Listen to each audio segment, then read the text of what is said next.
Right, Alyth Fan TV, we're back for the player ratings against Edmonton. Not the best game. Let's get straight into it. Guy in goal. How do you think he did? 3. I think he would have got a 6-7 if he hadn't made that one mistake. But the one mistake's a goal, and you know, a goal's everything in for Alyth. So yeah. Yeah, you can't forgive him for that. And next up, we're going to get Joe Leitman. How do you think he did it right back? 4.5. You know, credit to Joe. It's not his natural position, obviously. He's in there because of missing players, and he's playing well. He's putting in the shift. Obviously, that winger is completely amazing. You know, tearing the whole team apart. But what can we do? Joe's there, has to play. And he did well in my eyes. All right, now centre back number 1, Daniel Tyler. How do you think he played? 5. You know, I think solid. I mean, none of the mistakes were really from the centre backs. I don't think the team made many mistakes in general. Overall, it's just lapses in judgment, a few minor errors, and this team could capitalise on it and score. And Daniel was solid today. And centre back number 2, Jacob May. How do you think he played? 5.5. I think his goal line clearance was very good. Apart from that, though, you know, a couple errors across the board. But overall, I think he played well. I think as a team, though, it shows we could have improved a lot. All right, and on the left, we've got Seth Cohen. How do you think he played? 4. I wouldn't say it was anything special from Seth today. You know, I saw the winger get past him a couple of times, you know, going in, crossing it. And that's when Daniel and Jacob had to make their clearances. Seth, though, going forward, though, was also okay, not his best. But I have to say, you know, we didn't do very much. We weren't very creative when it came to that, in that sense, going down the wings. All right, we're going to jump straight into the midfield. Noah Jose finally gets to start at centre mid. How do you think he played in that position? 6. Noah, solid, going up and down the pitch. Exactly what we needed. Exactly doing his job, box to box, running up and down, putting in tackles, then putting balls forwards. You know, he's exactly what the team needs in the midfield. And today it showed, because our midfield was one of our weakest positions. Right, now we're going to go on to Louis Marcus. He did get Player of the Month, but it seems to have got to his head. What do you make of his performance? 1. I think it's shambolic from Louis, that performance.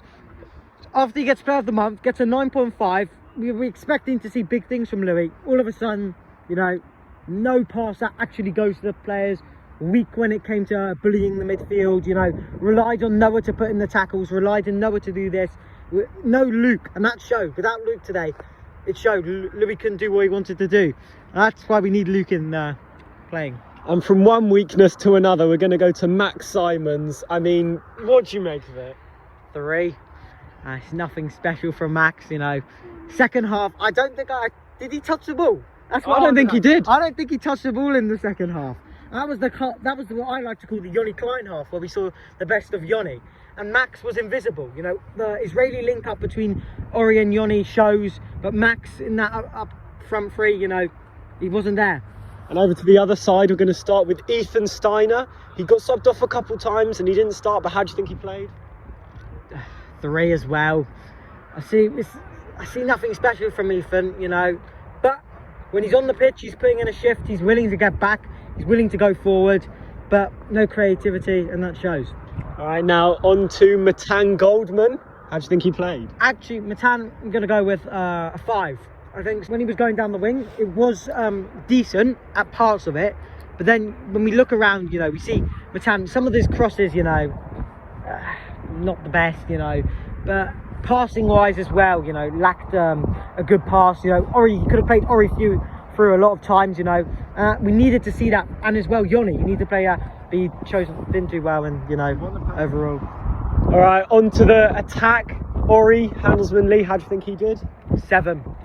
Ori's complete, one of the better players on the pitch today, you know, complete overall going forward, driving at the other team, creating. Him and Yoni today stood out, and his link-up play, it was honestly superb from Ori today.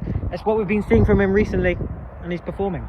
All right, now on to the man of the moment, Yoni Klein. What would you give him for this amazing performance? 9.5. Yoni, best player on the pitch. And it's finally the Yoni we've all been waiting for. It's what we've been telling the fans, what Yoni can do, and he's finally shown questions. Is Yoni worth starting? Is Yoni this? Is Yoni that? And that shows 2 goals, 1 assist, shows today why he's one of the better players in the team, why he's one of the best players in the team. You know, that penalty, right in the bottom corner. The keeper dived the right way, but it was too good. Still too good. Yoni, 9.5. The one thing which you could have got a 10, you know, but that's the whole team needed to win the game. If you won the game, would have been a 10. And maybe in the first half, I think he could have put a tiny bit more effort in. He was just getting into the game.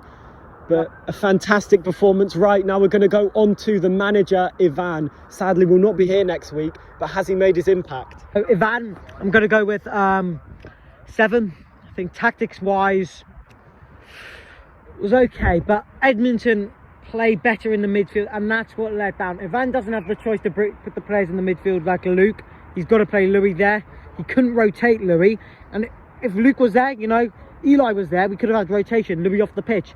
It's not Ivan's fault, but tactics-wise, going back into the game, pressing, you know, using gegenpress, exactly what we needed to see from Ivan. And now the referee, the Gleeblands ref, has become a bit of a regular. No, Dennis, great guy, Dennis. 9, nothing. I couldn't fault Dennis. You know, giving the penalty, he's allowing the game to play. Advantages. We don't see the old man last time we played Edmonton. Awful. One of the worst refs we ever had. Complete upgrade. A 9 from Dennis. Great performance. And finally, the fans. There was not a great fan turnout today. Do you think that was... 1. Shocking. Oren texted me a few minutes ago. It just woken up. What is that? It just woken up right now. He's meant to be coming to the games and supporting the club. Probably on his way back from France, you know. Jamie Cohen said he would come.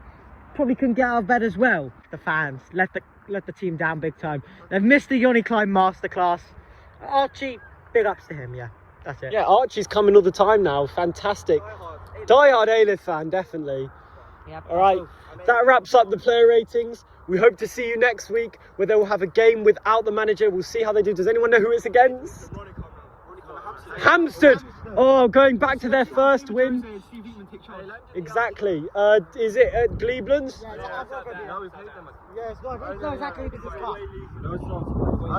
It's away. We'll find out, but it's going to be an amazing game. You will not want to miss this one. Thank you very much for watching. I may live till I die. I know I am, I know I am. I may live till I die.